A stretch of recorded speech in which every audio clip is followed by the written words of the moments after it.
Hey guys, it's Lion here with Hobbies of Man once again, and today we're doing another episode of Sorcery Book Club. Today we're looking at Savage Sword of Conan, number 11. I'm pretty late to this, but I've had a very busy November, and it's taken a while to get here, but here I am. We're going to talk about this awesome issue.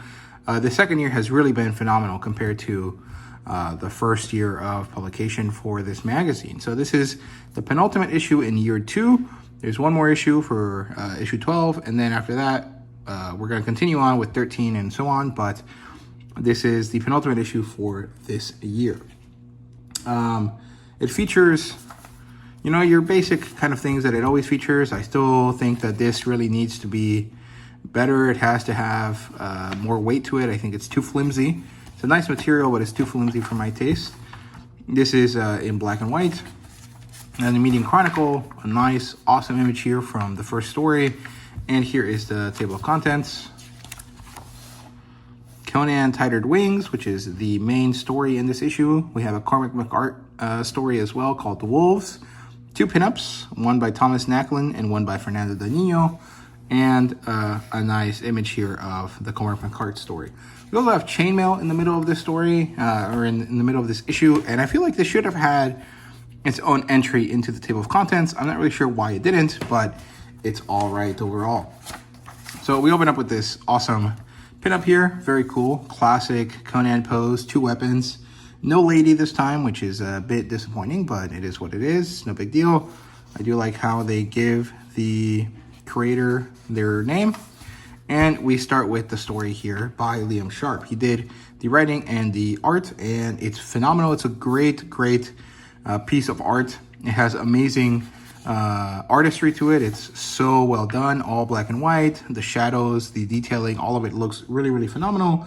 It's a really great story. Basically, Conan is hired by some warlord to go save his son from these wolfmen of some sort who have come down and taken the boy and removed him from his father's grasp.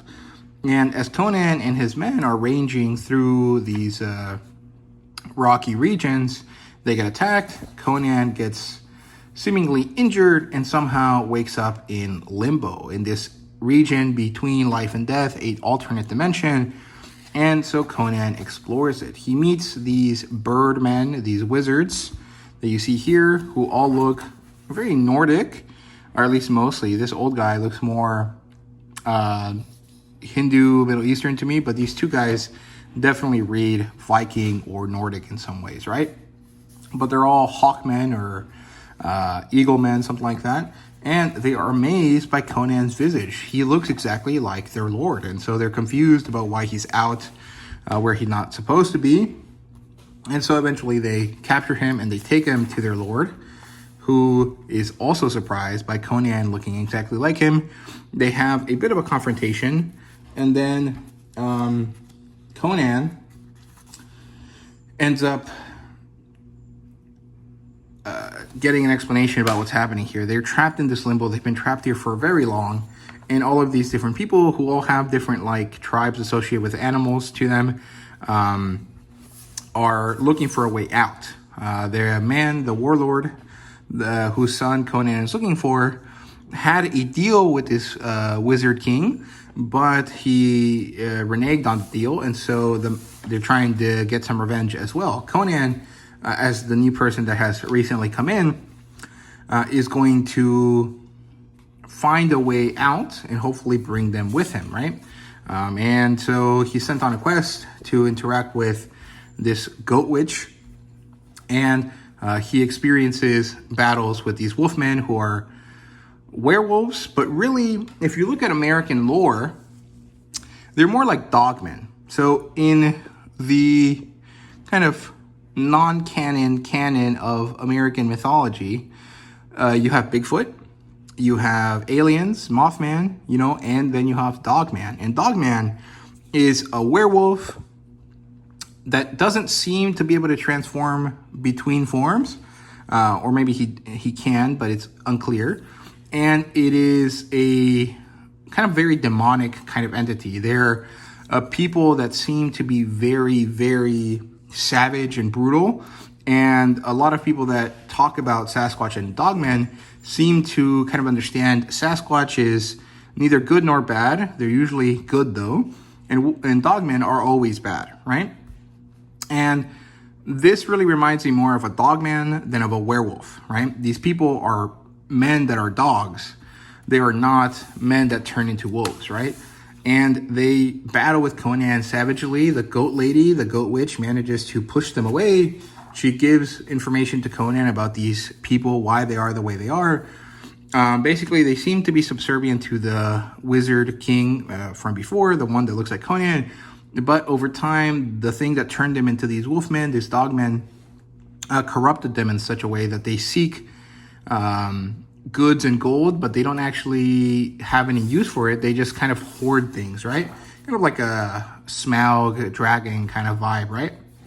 And Conan keeps interacting with this goat lady, who then tells him about this mirror. And this mirror is hopefully the way in which they will manage to come back to Earth, right?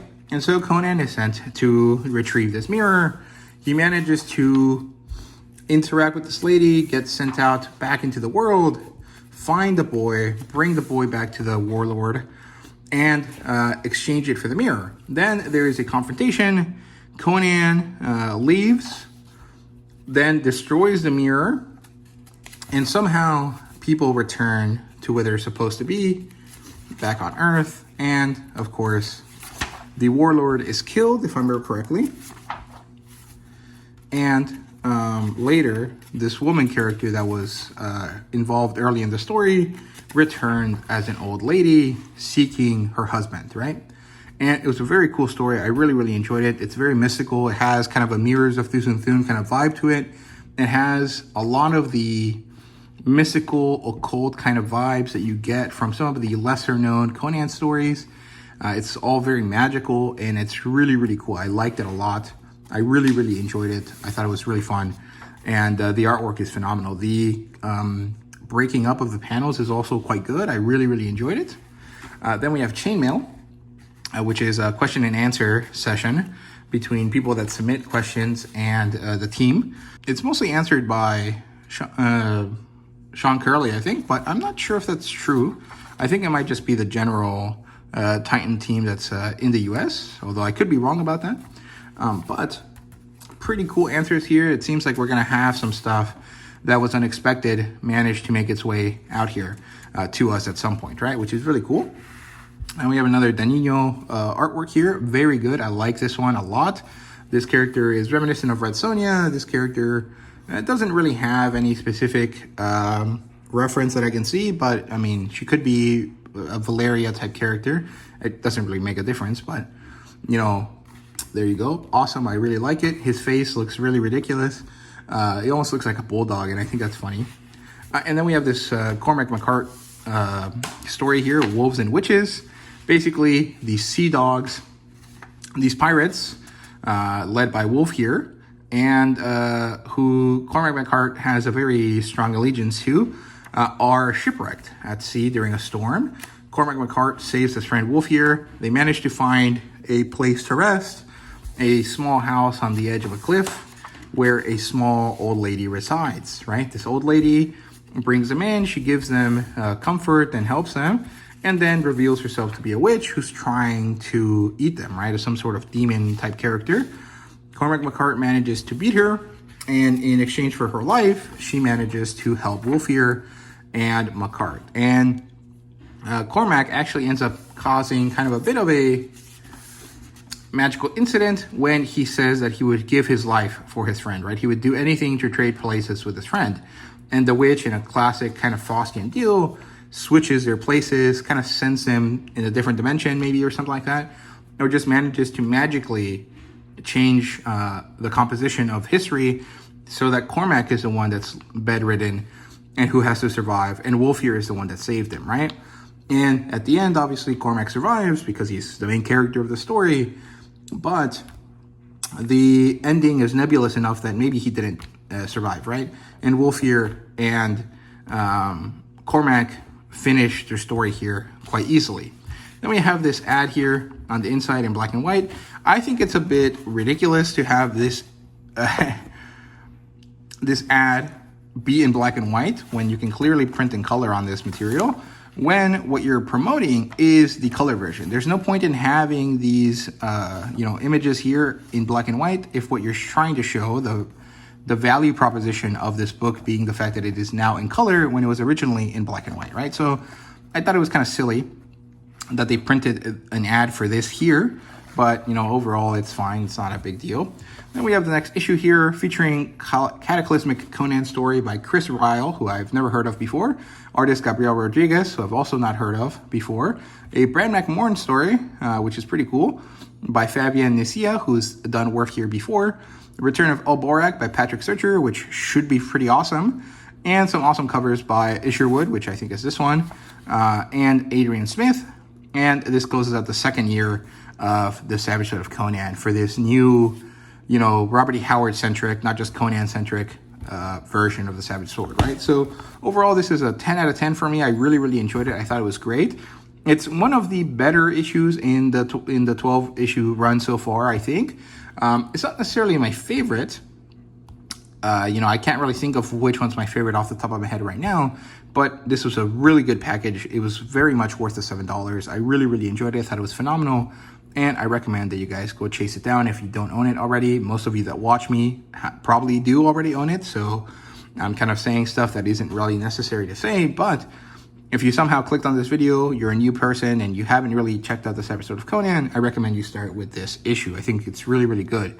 But of course, go back and read through all of the other ones. You can get trade editions of this new version of the Savage Sword from Titan. They're set up to be 3 issues long. They're actually better in terms of printing quality because they use a different type of paper, in my opinion. So they actually end up being nicer. I don't own any of them, but I have seen them in person before, and I do recommend that if you want to trade wood for this, you do, and you pick up those editions, because I think they might actually be better in terms of how they read and how they feel in your hand than this edition, right? So yeah, those are my thoughts here on Savage Sword of Conan number 11. Let me know what you thought. Thank you guys very much for watching. I know that at this point, maybe a lot of you have already watched all the reviews that you wanted. So if you clicked on this, even though you have already watched many reviews on this series or on this book, thank you very much. And yeah, see you guys next time.